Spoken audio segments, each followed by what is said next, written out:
Bunda dan Bunda hebat. Apa kabar hari ini? Semoga selalu dalam keadaan sehat dan penuh semangat ya. Terima kasih banyak sudah meluangkan waktu untuk mampir dan menonton video kami. Bagi ayah bunda yang baru pertama kali mampir di channel ini, selamat datang di Sarjana Pendidikan. Di sini kita akan bahas berbagai tips dan ilmu seputar pendidikan anak yang relevan dan bisa langsung Anda praktikkan. Jangan lupa klik tombol subscribe dan aktifkan lonceng notifikasi agar tidak ketinggalan video-video terbaru dari kami. Di episode kali ini, kita akan membahas topik yang sangat relevan dan sering menjadi perdebatan di kalangan orang tua, pendidikan anak usia dini, dan berbagai tekanan yang menyertainya.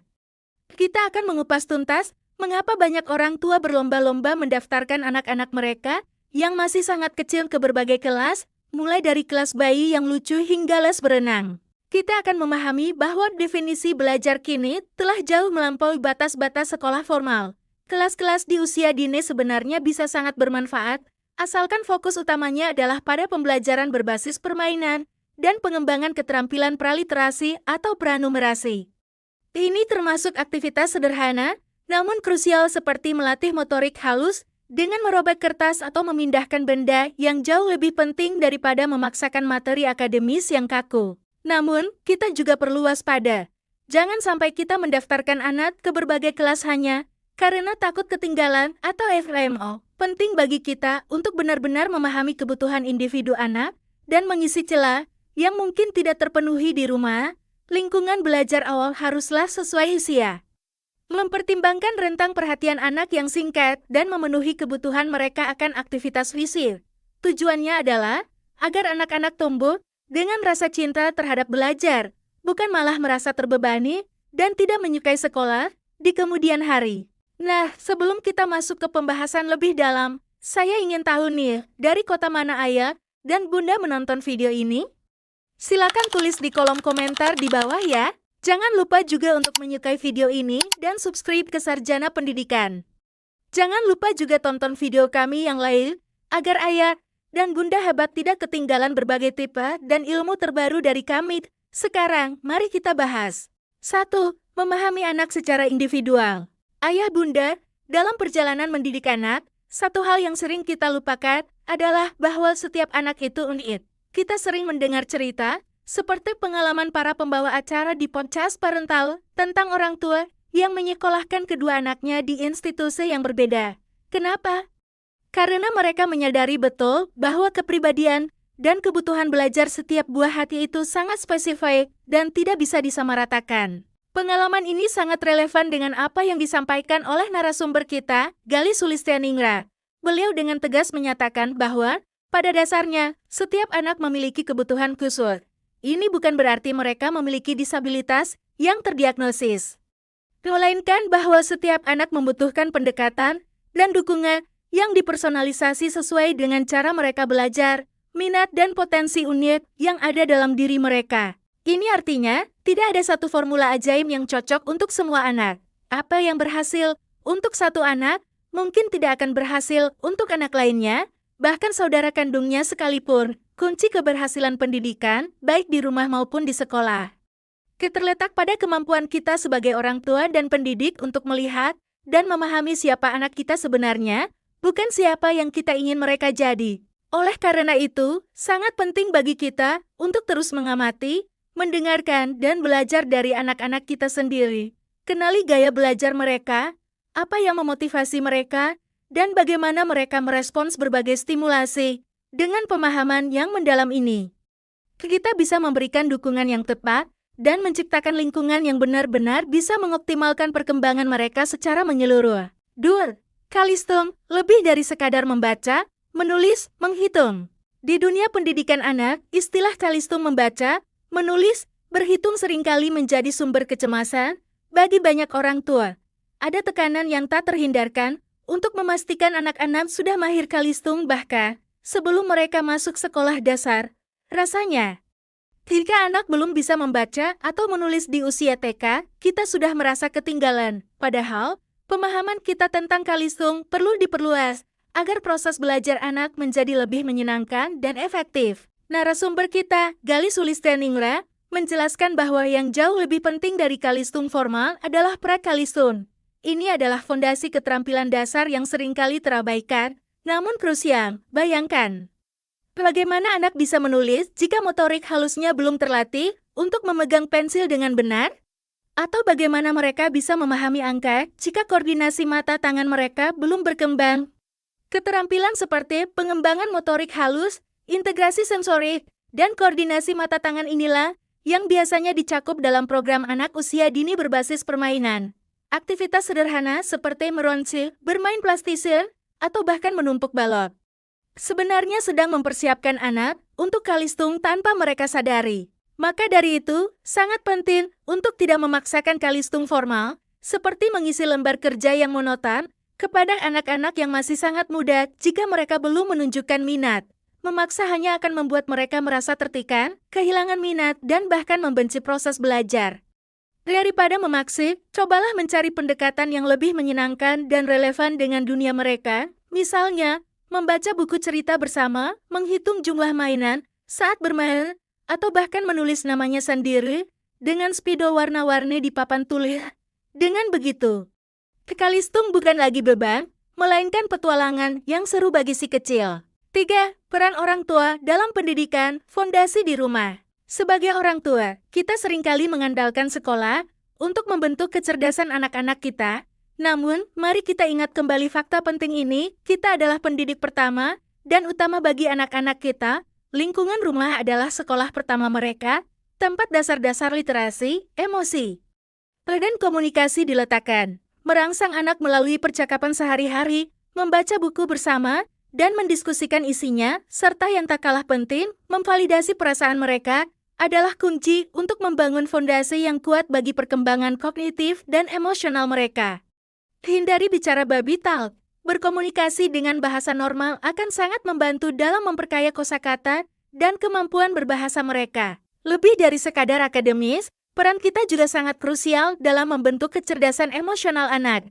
Ini dimulai dari hal sederhana, seperti membantu mereka mengenali dan menamai emosi yang mereka rasakan, apakah itu sedih, senang, marah, atau kecewa. Dengan memahami pemicu emosi tersebut, kita membantu mereka belajar mengelola diri. Proses ini juga merupakan langkah awal dalam mengembangkan empati, kemampuan untuk memahami dan merasakan apa yang orang lain rasakan. Ini adalah bekal penting yang tidak bisa diajarkan di bangku sekolah formal. Yang tak kalah vital adalah bagaimana kita sebagai orang tua meregulasi emosi kita sendiri. Anak-anak adalah pengamat ulung. Mereka belajar banyak dari apa yang mereka lihat dan dengar dari kita. Berteriak, menggunakan kata-kata kasar, atau menunjukkan kemarahan yang tidak terkontrol bisa berdampak negatif yang mendalam pada anak. Ingat, anak-anak memiliki ingatan yang kuat terhadap kejadian emosional dan pengalaman negatif bisa membekas lama.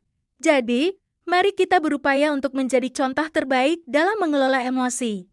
Menciptakan lingkungan rumah yang aman secara emosional dan mendukung pertumbuhan anak menjadi pribadi yang cerdas secara pikiran dan hati. 4. Tantangan dalam sistem pendidikan Indonesia, potret nyata di lapangan. Sistem pendidikan di Indonesia, khususnya di sekolah-sekolah negeri, menghadapi berbagai tantangan yang kompleks dan berlapis. Galih Sulistianingrat, yang memiliki pengalaman mengajar langsung di SD negeri, memberikan gambaran yang sangat nyata tentang kondisi di lapangan. Ia menyoroti bagaimana pandemi COVID-19 memperparah situasi, menyebabkan kehilangan pembelajaran yang signifikan. Banyak siswa di sekolah negeri, terutama mereka yang berasal dari keluarga kurang mampu, harus berjuang keras karena keterbatasan akses terhadap perangkat digital dan internet untuk mengikuti pembelajaran daring. Ini bukan hanya soal ketersediaan alat, tapi juga kesenjangan digital yang nyata di masyarakat kita.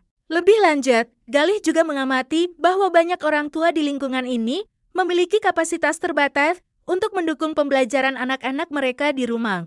Ini bisa disebabkan oleh berbagai faktor, mulai dari tingkat pendidikan orang tua, kesibukan bekerja untuk memenuhi kebutuhan sehari-hari, hingga kurangnya pemahaman tentang cara mendampingi anak belajar. Kondisi ini diperburuk dengan masalah kekurangan gizi yang masih menjadi PR besar di Indonesia. Anak-anak yang kurang gizi cenderung sulit fokus dan konsentrasi saat belajar, yang pada akhirnya menghambat penyerapan materi pelajaran di sekolah. Terakhir, tantangan besar lainnya yang dihadapi guru di sekolah umum adalah heterogenitas kemampuan siswa. Dalam satu kelas, guru seringkali harus menghadapi siswa dengan tingkat pemahaman yang sangat bervariasi dari yang sangat cepat menangkap pelajaran hingga yang membutuhkan perhatian ekstra. Dengan ukuran kelas yang seringkali besar, menjadi sangat sulit bagi guru untuk memberikan perhatian individual dan memenuhi kebutuhan belajar setiap siswa secara efektif. Ini menuntut kebijakan dan dukungan yang lebih komprehensif agar setiap anak, tanpa terkecuali, bisa mendapatkan pendidikan yang layak dan berkualitas. 5. Smartiko Indonesia, solusi inovatif untuk belajar matematika. Dalam upaya menjawab tantangan pendidikan dan membantu orang tua, Gali Sulistianingrat menghadirkan sebuah platform inovatif bernama Smartiko Indonesia. Platform ini dirancang khusus untuk membantu orang tua mengajar matematika kepada anak-anak di rentang usia 4 hingga 14 tahun. Ini adalah kabar baik bagi ayah bunda yang mungkin merasa kesulitan membimbing si kecil belajar matematika di rumah atau mencari cara agar belajar angka tidak terasa membosankan dan menakutkan. Yang menarik dari Smartiko Indonesia adalah pendekatannya yang berbasis penilaian dan dipersonalisasi. Artinya, Smartiko tidak langsung menjebloskan anak ke materi angka yang rumit. Sebaliknya, platform ini memulai dengan konsep-konsep dasar yang sangat esensial, namun sering terlewatkan. Terutama untuk anak-anak usia muda, mereka akan diajak memahami klasifikasi mengelompokkan benda, penalaran spasial pemahaman ruang dan bentuk, dan konsep-konsep lain yang menjadi fondasi kuat sebelum melangkah lebih jauh ke dunia angka dan perhitungan. Pendekatan ini memastikan anak benar-benar memahami dasar sebelum membangun pengetahuan yang lebih kompleks. Kelebihan lain yang membuat Smartiko Indonesia sangat relevan dengan kehidupan orang tua modern adalah desain sesinya. Sesi pembelajaran dirancang singkat, hanya sekitar 15 menit setiap hari. Ini adalah durasi yang ideal untuk anak-anak, karena membantu mereka tetap fokus dan menghindari kejenuhan atau kelelahan akibat terlalu lama di depan layar. Konsistensi belajar yang singkat namun rutin jauh lebih efektif daripada sesi panjang yang sporadis, bukan? Pendekatan ini juga memudahkan orang tua untuk mengintegrasikan waktu belajar ke dalam jadwal harian yang padat. Bagi ayah bunda yang penasaran dan ingin mencoba, Smartiko Indonesia menawarkan uji coba gratis selama 7 hari. Ini adalah kesempatan emas untuk melihat langsung bagaimana platform ini bekerja, bagaimana anak Anda merespons, dan apakah metode ini cocok dengan gaya belajar si kecil.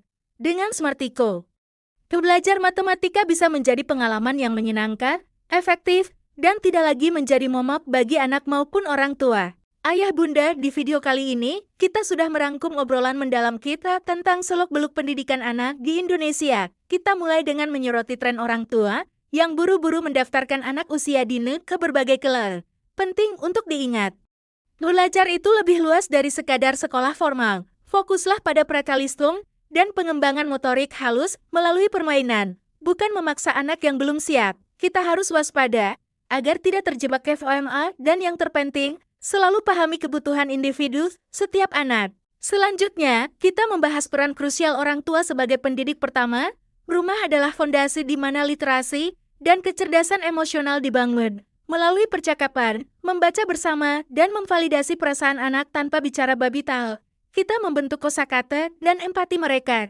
Ingat, regulasi emosi orang tua sangat vital, karena anak-anak menyerap dan mengingat dengan jelas cara kita merespons. Kita juga melihat tantangan nyata di sistem pendidikan Indonesia, mulai dari kesenjangan digital pasca pandemi, keterbatasan dukungan orang tua di rumah, hingga masalah gizi dan heterogenitas kemampuan siswa di kelas yang besar. Untuk membantu mengatasi tantangan ini, Gali Sulistianingrat memperkenalkan Smartiko Indonesia, sebuah platform inovatif untuk belajar matematika bagi anak usia 4-14 tahun. Smartiko menggunakan pendekatan personal berbasis penilaian. Dimulai dari konsep dasar seperti klasifikasi dan penalaran spasial, bukan langsung ke angka. Dengan sesi belajar yang singkat, hanya 15 menit setiap hari, Smartiko mendorong konsistensi dan menghindari kejenuhan. Pada intinya, meskipun pendidikan formal penting, fondasi pembelajaran dan kesejahteraan anak dibangun di rumah melalui pengasuhan yang penuh perhatian, responsif dan cerdas secara emosional, dengan memahami kebutuhan individu dan menumbuhkan kecintaan belajar lewat permainan. Hai ayah bunda, setelah menyimak rangkuman materi kita yang kaya wawasan Kami punya 3 pertanyaan reflektif untuk Anda di rumah. 1. Bagaimana ayah bunda saat ini menyeimbangkan antara keinginan untuk memberikan stimulasi terbaik bagi anak usia dini dengan menghindari tekanan calistung yang berlebihan? Adakah pengalaman positif atau tantangan yang ingin Anda bagikan? 2. Mengingat bahwa setiap anak itu unik, strategi spesifik apa yang sudah atau akan ayah bunda terapkan untuk memahami dan memenuhi kebutuhan belajar dan emosional individu buah hati Anda? 3. Setelah mendengar tentang tantangan sistem pendidikan kita dan solusi seperti Smartiko Indonesia, apakah ada aspek peran Anda sebagai pendidik pertama yang merasa perlu Anda tingkatkan, khususnya dalam membangun kecintaan anak pada belajar lewat cara yang menyenangkan? Yuk, bagikan pemikiran dan pengalaman Anda di kolom komentar di bawah. Kami sangat menantikan diskusi yang interaktif dan membangun bersama Anda semua. Dengan terlibat aktif dalam pendidikan anak, ayah dan bunda tidak hanya membantu anak meraih prestasi akademik maupun non-akademik, tetapi juga menanamkan kecintaan pada belajar seumur hidup dan mempersiapkan mereka untuk masa depan yang gemilang. Mari kita terus belajar bersama anak, tumbuh bersama mereka, dan menjadi pendukung utama dalam setiap langkah perjalanan pendidikan mereka. Mungkin itu dulu ayah ibu hebat yang bisa sarjana pendidikan bagikan hari ini. Bantu koreksi di kolom komentar ya jika ada penjelasan sarjana pendidikan yang keliru. Ayo bersama-sama tingkatkan channel Sarjana Pendidikan untuk ilmu yang lebih bermanfaat lagi. Jangan lupa like dan subscribe. Terima kasih.